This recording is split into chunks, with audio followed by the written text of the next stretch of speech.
get into it. It is now time for our official UFC 285 betting preview. It is the return of the man who many consider to be the GOAT. I think it's GSP. But Jon Jones can overtake him. So let's start there with the main event. The heavyweight title is on the line. And I'm going to take that man who many consider to be the GOAT. Jon Jones coming in at -165. No funny business here. So two big red flags for each fighter in this one. Let's discuss why I think Gane's red flag is much more concerning. Gane was out-wrestled by Francis Ngannou. Not exactly an NCAA level wrestler or BJJ black belt. Ngannou had 4 takedowns in 8 minutes and 29 seconds of octagon control versus Gane. If Ngannou was able to manhandle Gane like that, what do you think Jones, perhaps the most complete fighter the sport has ever seen, will do? As for Jones's red flag, the time away from the octagon, over 3 years, I think it might turn out to be a good thing. Man, many considers to be the GOAT, going down to the wire versus Dominic Reyes and Diego Santos. Come on, this dude was completely bored and unmotivated by those fights. Now, with some time away and a new challenge at a new weight class, distance has made the heart grow fonder. And let's be honest here, guys. When it comes to ring rust, we're guessing how it will impact the fighter, but we've seen many greats not be impacted by ring rust at all. GSP moving up to middleweight and winning the championship after a 4-year layoff. Ring a bell at all? And outlasting Jon Jones over a 25-minute fight is simply unrealistic. What is the path to victory for Gane here? It would have to be on the feet. I strongly doubt he knocks out the man who's never legitimately been beaten before, and I strongly doubt he outstrikes him over the course of 25 minutes. No funny business. Give me Jon Jones. Pop right back into things. Get on track. -165. Now, Ian, you not only disagree, you strongly disagree. Tell us why, and then we'll argue about it. Yeah, I hammered Ciryl Gane when the line opened at a pick'em. I thought there's no way he was going to be the underdog by the time the fight week got here. And now we're here, and now he is the underdog, so I hammered him even more, which now makes Ciryl Gane the biggest bet I've placed in my life. I have more money on Ciryl Gane than I've ever had on any fight, any game, any event, ever. That is how confident I am. This fight is not even going to be close. Give me Ciryl Gane +140 to defeat the boogeyman, Jon Jones. 3-year layoff for Jon Jones. His last 2 fights he did fight. He didn't look good. I don't think he should have won either of them. Won a split decision against Thiago Santos. Won a controversial decision against Dominic Reyes. When was the last time Jon Jones looked good against a washed-up Alexander Gustafsson 5 years ago? And now he has to move up in weight class to a division he's never fought in before, after 3 years of not fighting at all, and taking on the guy who is probably the second best heavyweight in the world behind Francis Ngannou and Ciryl Gane.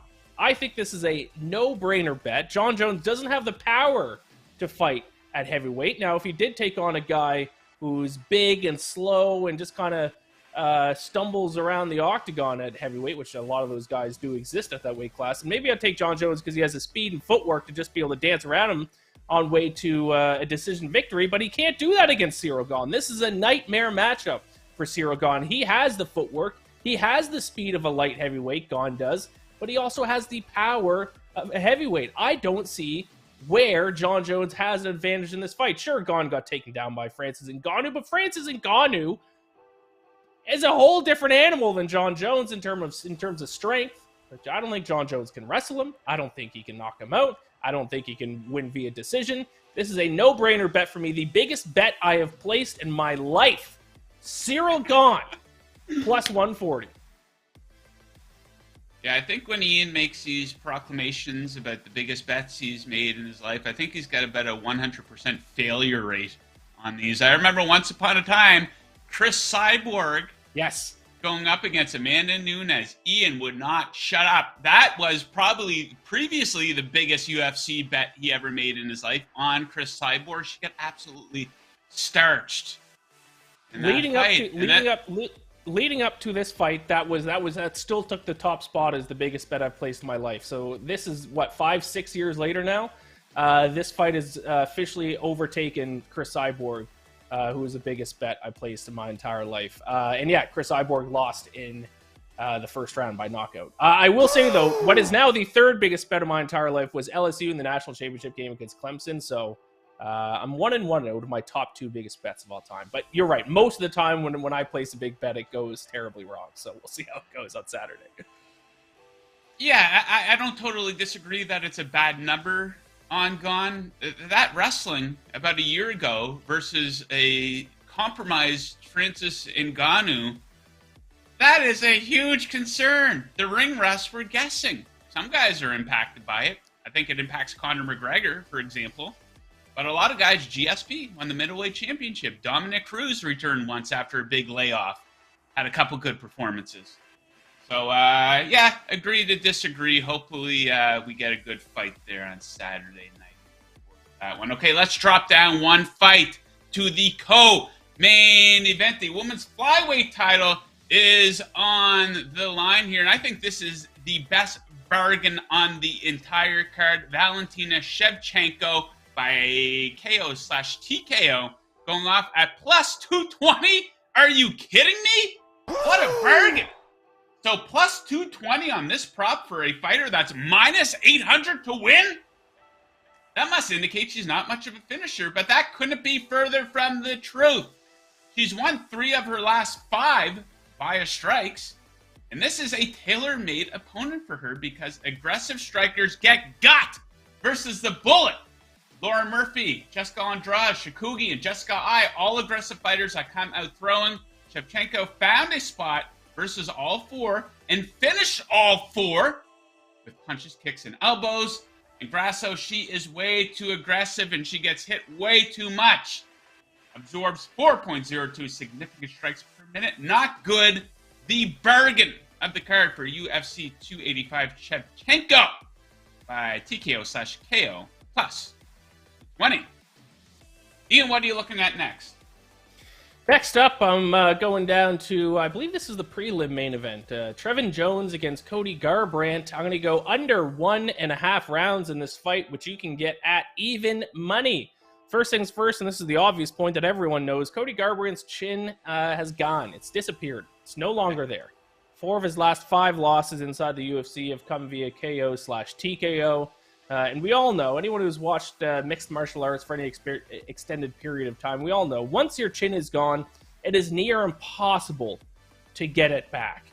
But it's not just him that could get knocked out early. He could be the one doing the knockout because Jones has terrible defense. He absorbs 4.96 significant strikes per minute, has a defense rate of just 40%. I think someone's getting knocked out early in this fight. I don't know who it is, and that would keep up with history because Cody Garbrandt's last 10 fights, 6 of them ended in the first round. Sometimes he's on the losing end, sometimes he's on the winning end, but I don't care if he wins or loses. I just need this fight to end early. Give me Jones Garbrandt under 1.5 rounds at even money.